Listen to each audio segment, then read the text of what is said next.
እስቲ ይህንን አስቡ። በጥንቷ ግሪክ ዘመን ፍቅርን የሚፈልግ አንድ መልከ መልካም የሆነ ወጣት ነበር። ሁሉንም ሴቶች እምቢ ካለ በኋላ በአጋጣሚ የራሱን መልክ በወንዝ ነጸብራቅ ውስጥ ያህል ከዚያ በራሱ ፍቅር እጅግ ከመውደቁ የተነሳ ሕይወቱ አለፈች። ይሄ የናርሲስ ታሪክ ነው። የጥንቱ የሰልፊ ንጉሥ ማለት ነው።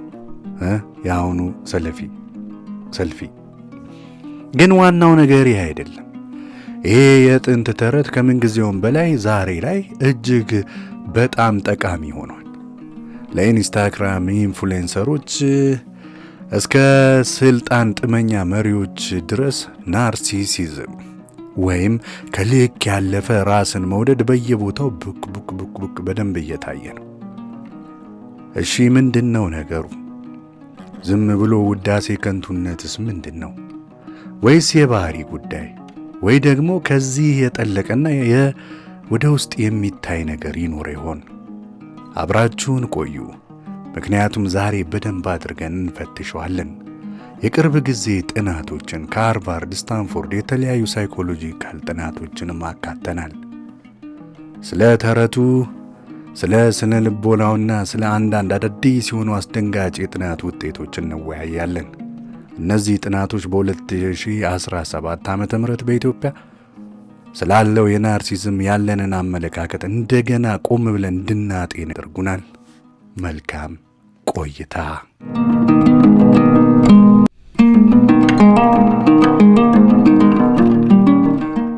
ከናርሲስስ ታሪክ እንጀምር። በጥንቷ ግሪክ እጅግ ተወዳጅ የሆነ መልከ መልካም ወጣት ነበረ ናርሲስስ። ግን አንድ ችግር ነበረበት። በጣሙን አድርጎ ነበር የሚመርጠው፣ መራጭ ነበር። በአጋጣሚ ኤኮ የተባለች ውብ ኒምፍ ወይም የተፈጥሮ መንፈስ በፍቅሩ ብትወድቅም እሱን አዞረባት። በጣሙን እምቢም አለ፣ ጨከነ።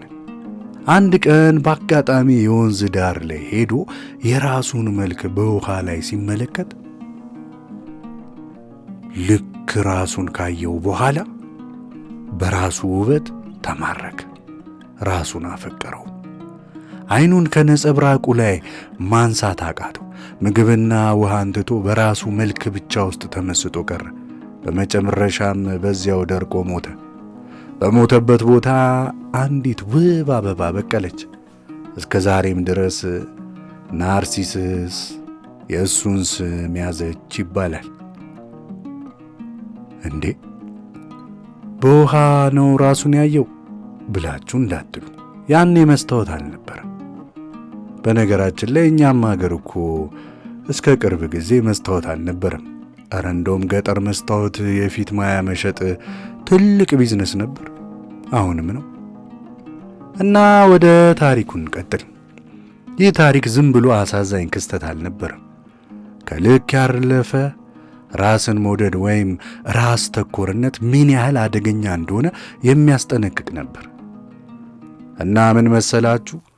በሺዎች የሚቆጠሩ ዓመታት ካለፉ በኋላ አሁንም ከዚህ ችግር ጋር እየታገልን ነው። ይቺ አበባ ሁሌም የምታስታውሰን ነገር አለ። ራስን መውደድ መልካም ነው። ራስን መውደድ በጣም አስፈላጊ ነው። ነገር ግን ወሰን አለው። ያንን መስመር ካለፍን ናርሲሲስት ግዛት ውስጥ ገብተናል ማለት ነው።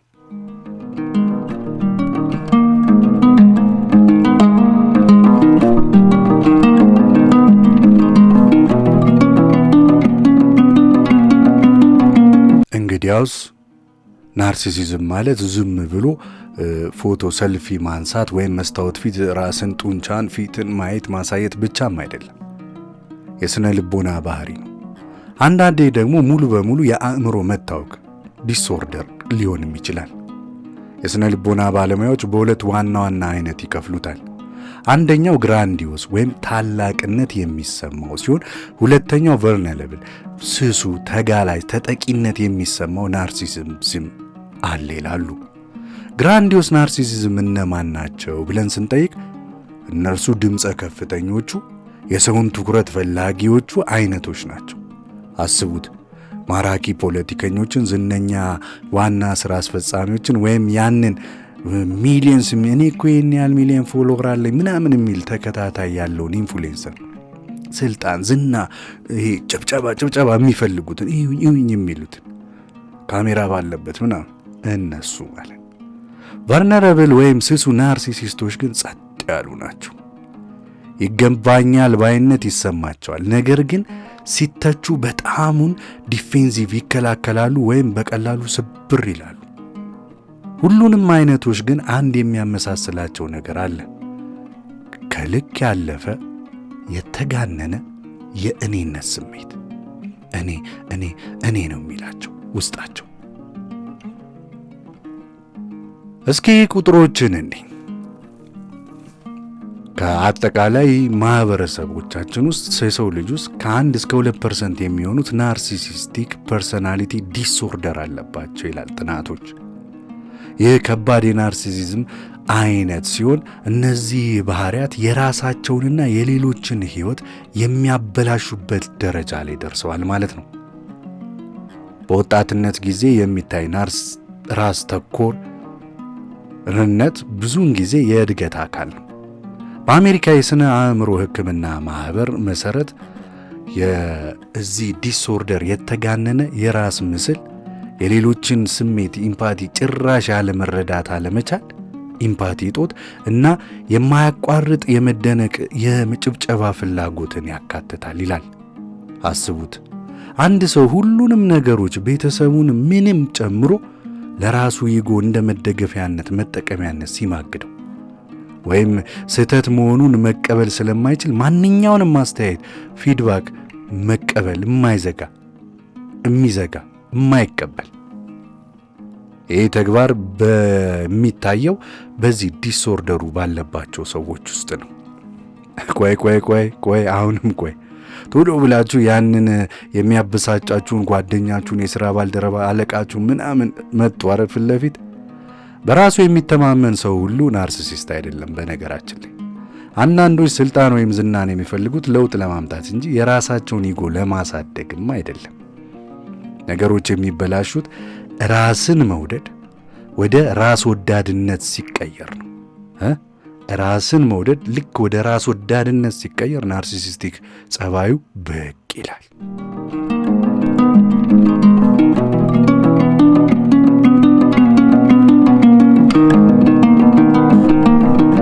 እንግዲህ ናርሲሲዝም አስቀያሚ የሚሆነው እዚህ ጋር ነው። ከጊዜ በኋላ የናርሲሲስቶች ራስ ወዳድነት ፍንትው ብሎ ይታያል። ናርሲሲስት መሪዎች ዝናቸውን ለመጠበቅ ብቻ ሲሉ አደገኛ የሆኑ ውሳኔዎችን ሊወስኑ ራሱ ይችላሉ። አስቡት፣ አጠራጣሪ የሆነ የንግድ ስምምነት ወይም ስነ ምግባር የጎደላቸው ፖሊሲዎችን፣ በግንኙነቶች ውስጥ ታማኝም ላይሆኑ ይችላሉ ወይም ይዋሻሉ። የራሳቸውን ፍላጎት ከአጋራቸው ፍላጎት በላይ ያስቀድማሉ። ያ ፍጹም የሆነ የራሳቸው ምስል ሲነካ ወይም ሲተችባቸውስ ያኔ ወየውላችሁ፣ በቀለኛ፣ ጠበኛ፣ ብስጩ ይሆናሉ። ይሄ ልክ እንደ በሽታ ነው። ናርሲሲስቱ ስለ ራሱ በጣም ጥሩ ስሜት ይሰማዋል። ዋጋውን የሚከፍለው ግን በዙሪያው ያለው ሰው ነው። በጆርናል ኦፍ ፐርሰናሊቲ የወጣ የ2016 ዓ.ም በኢትዮጵያ ማለት ነው በፈረንጅ 2024 ጥናት እንደሚያሳየው ከፍተኛ የናርሲሲዝም ባህሪ ያላቸው ሰዎች 40% የበለጠ የማታለል ሰውን የማሞኘት ባህሪ የማሳየት ዕድልን አሳይተዋል። እና ይህ አስደንጋጭ መረጃን ስሙት።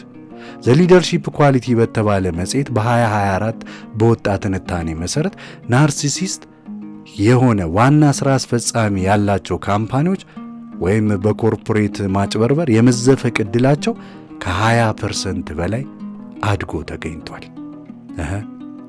የሚገርም ውጤት ነው። የማይሰዋ ነገር የለም ለዛ ሰው ኢሜጅ ተብሎ። አንዳንድ የሕዝብ ሰዎች ከተጠያቂነት እንዴት እንደሚያመልጡ ራሱ አስባችሁ ታውቃላችሁ? የሚማግዱት ነገር አያጡ። መልሱ ናርሲሲዝም ሊሆን ይችላል። ግን መጀመሪያውኑ ይህንን ባህሪ የሚያነሳሳው ምንድን ነው?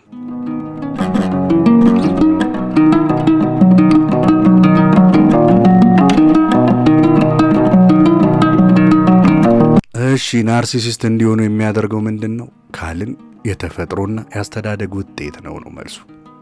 የመንትያዎች ጥናት እንደሚያሳየው ናርሲሲዝም ጠንካራ የዘረመል መሰረት አለው። እስከ 50% በዘር ወይም ዲኤንኤ የሚሆነው በደማችን ውስጥ ሊሆን ይችላል። ነገር ግን አካባቢና አስተዳደግ ደግሞ ትልቅ ሚናን ይጫወታሉ። ልጆቻቸውን ከልክ በላይ የሚያወድሱ የኔ ንጉስ፣ አንተኮ አንቺኮ ልዩ ነሽ ምናምን እያሉ እንደ ጣዖት የሚያዩ ወላጆች ግራንዲዮስ ናርሲሲዝምን ሊያሳድጉ ይችላሉ። በሌላ በኩል ቀዝቃዛ ተቆጣጣሪ አስተዳደግ ያላቸው ደግሞ ቨልነረብል ናርሲሲዝምን ሊያስከትል የሚችል ልጅን ያሳድጋሉ። ልጆች ዕውቅናን እየፈለጉ ነገር ግን መውደቅን፣ ለውድቀት መዳረግን እየፈሩ እንዲያድጉ ያደርጋቸዋል። እነሆ አዲስ ግኝት በሳይኮሎጂ ቡሌቲን የወጣ የ2025 ሜታ አናሊስት ማለትም የብዙ ጥናቶች ውጤት ድምር እንደሚያረጋግጠው ናርሲሲዝም ከ1970ዎቹ ጀምሮ እየጨመረ መጥቶ በተለይ እንደ አሜሪካ ባሉ ግለኝነት፣ ኢንዲቪጁዋሊዝም እና ራስን ማስተዋወቅን በሚያበረታቱ ባህሎች ውስጥ የትየለሌ ደርሷል። ለምን ብለን ተጠየቅን። በ60ዎቹ ከነበረው የህብረተሰብ ተኮር ስሜት ወደ እኔ በፊት እኔ ልቅደም የራስ ግምቴ ሰልፍ ስቲም ንቅናቄ መሸጋገር ከቁሳዊነት እድገት ጋር ተዳምሮ ለዚህ መድረክ አመቻችቶታል። ማህበራዊ ሚዲያስ ብለን ከጠየቅን እሱማ ለናርሲሲስቶች እንደ ሮኬት ነዳጅ ነው ይሆናል መልሱ።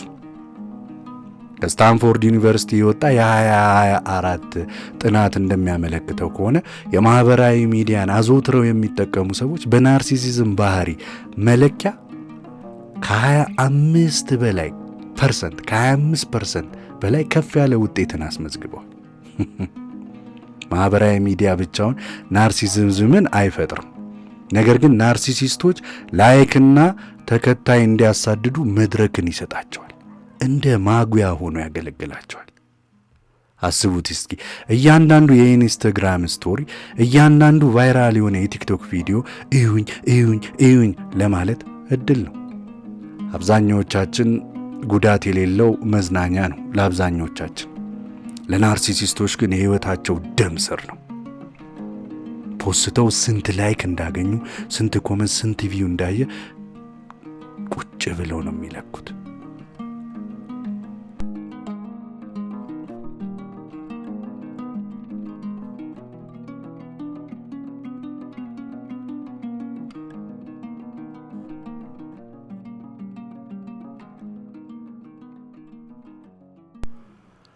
አሁን ወደ ሚሊዮን ብር ጥያቄ እንምጣ። ናርሲሲስቶች ሊለወጡ ሊቀየሩ ይችላሉ ወይ? መልካሙ ዜና ይቅደም ወይስ መጥፎ? እሺ መልካሙ ዜና ይቅደም። አዎ ይችላሉ ነው። እንደ ኮግኒቲቭ ቢሄቪየራል ቴራፒ ሲቢቲ ያሉ ህክምናዎች ናርሲሲስቶች ባህሪያቸውን እንዲመረምሩ፣ የሌሎችን ስሜት መረዳት ወይ ኢምፓቲ እንዲያዳብሩ ይረዳሉ ተብሎ ይታመናል። ርህራሄን መለማመድ፣ ለምሳሌ በጎ ፈቃደኝነት ሆኖ መስራት ወይም ማይንድፉልነስ ላይ ወይም አስተውሎት ላይ ልምምድ እንዲያደርጉ በማድረግ እነዚህ ራስ ወዳድ ዝንባሌዎችን ቀስ በቀስ ሊሽሯቸው ወይም ሊያሳንሷቸው ይችላል ተብሎ ይታመን። መጥፎ ዜናስ? መለወጡ በጣም ከባድ ነው።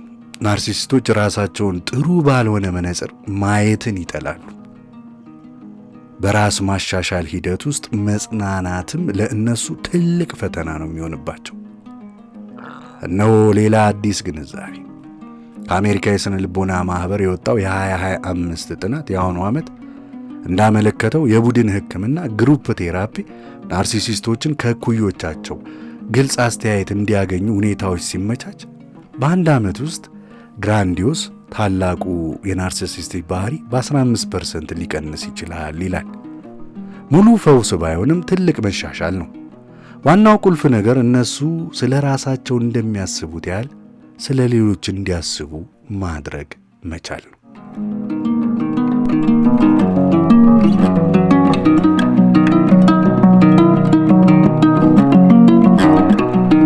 ወደ 2025 ጠለቅ ብለን ስንገባ በአሁኑ ዓመት ናርሲሲዝም የትም የሚሄድ አይመስልም። በሰው ሰራሽ አስተውሎ ኤአይ በተፈጠሩ ኢንፍሉዌንሰሮች፣ በቨርቹዋል ሪያሊቲና ራስን ለማስተዋወቅ በተዘጋጁ ማለቂያ የሌላቸው ሶሻል ሚዲያዎች ዝናን የማሳደድ ፈተና ከመቼውም ጊዜ በላይ ጠንካራ ሆኗል። ግን የሳንቲሙ ሌላ ገጽታም አለው። እንደ አየር ንብረት፣ የጋራ አደጋ፣ ኢኩልነት፣ ፍትህ ማጣት ያሉ ዓለም አቀፍ ችግሮች ወደ ትብብርና ርኅራኄ ደግሞ እየገፉ ነው። ምናልባት ከናርሲሲስት ተረት ተምረን ከራስ ተኮርነት ይልቅ ለሌሎች በማሰብና በመተሳሰብ ወደ ሌሎች ግንኙነቶች መፍጠር እንችላለን። እንግዲህ ዋናው ቁም ነገር ምንድነው ነው ጥያቄው። ናርሲሲዝም የሰው ልጅ ታሪክ አካል ነው።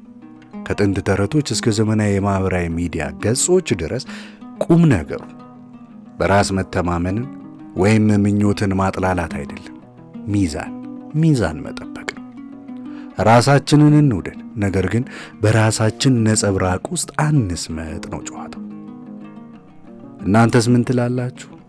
ናርሲሲዝምን በተግባር አይታችሁ ታውቃላችሁ? ከጓደኞቹ ከስራ ባልደረቦቻችሁ ምናምን? እስቲ ኮሜንት ላይ ጻፉ። ምን ገጠማችሁ? ወይስ እናንተ ራሳችሁ? አስተያየታችሁ ከታች ባለው ኮሜንት መስጫ ላይ አስፍሩልኝ። ይህንን ቪዲዮ ከወደዳችሁት ላይክ ማድረግ አትርሱ። እንዲሁም ስለ ሰው ልጅ አእምሮ የምናደርጋቸውን ካሁን በኋላ የሚቀጥሉ ጥልቅ ውይይቶች እንዳያመልጧችሁ ሰብስክራይብ አድርጉ። የጠቀስኳቸውን ጥናቶች በአጠቃላይ ከዚህ ዲስክሪፕሽን ላይ አስቀምጣችኋለሁ ለፈርዘር ማንበብ ከፈለጋችሁ ማለት ነው። አመሰግናለሁ ለነበረን ቆይታ። ቻው።